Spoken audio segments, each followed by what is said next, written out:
今日はお友達のマサエと一緒に動画撮ります。順番にこれ飲んで、ジュゲム言ってきます。で、どっちが先にゲップしたかで、ゲップした方はこのビレバンで買った世界で2番目に辛い柿の種。年の数2人とも16歳なんで16個食べていきたいと思います。こんな感じでなんか3袋入ってるみたいです。匂いしない。そう、なんかリンゴ味って書いてあった。粉末を口に含み水等と一緒にお召し上がりくださいって書いてあります。今からマサエがやります。早く飲んで、ほら早く飲んで。これがゲップだから。ね、全部頑張って。クソシュール。はい、飲んだ。いきます。はい。ジュゲム5号のすり切り。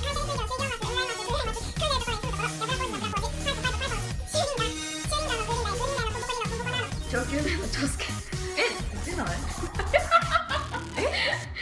んで違う、分かった。飲んでから時間差があるからだよ。じゃあ次私がこれやっていきます。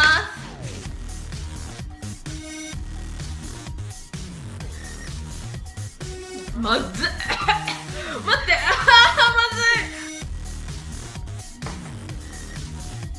ずい。はい、いきます。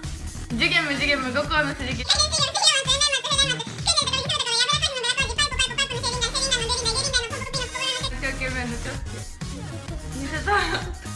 なんか2人とも言えちゃったんで、しかもなんかゲップ出る感じも全くないです。これゲップが止まらない、我慢できないは嘘です。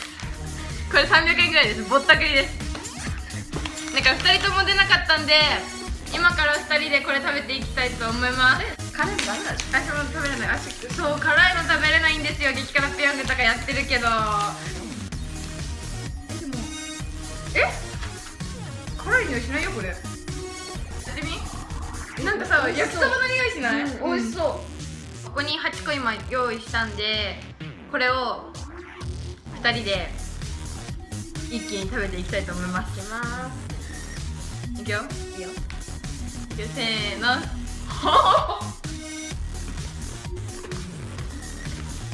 なんか辛い。辛い。待って。初めは普通の柿ピーなんですよ。辛っ。だんだんなんか激辛ペヤングみたいな辛さがわーってきて後から来る。辛いです。後から来るね。今すっごいあって、ほら見て、また耳赤くなっちゃった。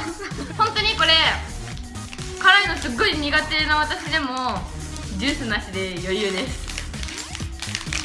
もうじゃあ今からちょっと、いやバカこれなんか何個あるか分かんないんですけど、この手いっぱいにあるので出したんで、これ食べますね。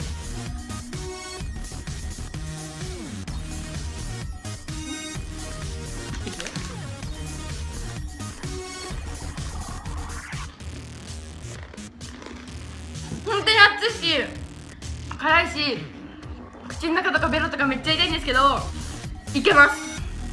本当に辛いの好きな人は本当に一回買ってみてください。ビレバンで100円です。100円。辛いの好きな人には本当におすすめです。よかったら買ってみてください。これは嘘です。嘘つきなんで買わない方がいいです。今日はこれ失敗だったんですけど、次の回、来月ですね。来月の1週目は何かを絶対成功させるんで待っててください。ってことで今日の動画は終わりです。今日もご視聴ありがとうございました。バイバイ。バイバイ。めっちゃマスオさんみたい終わり方。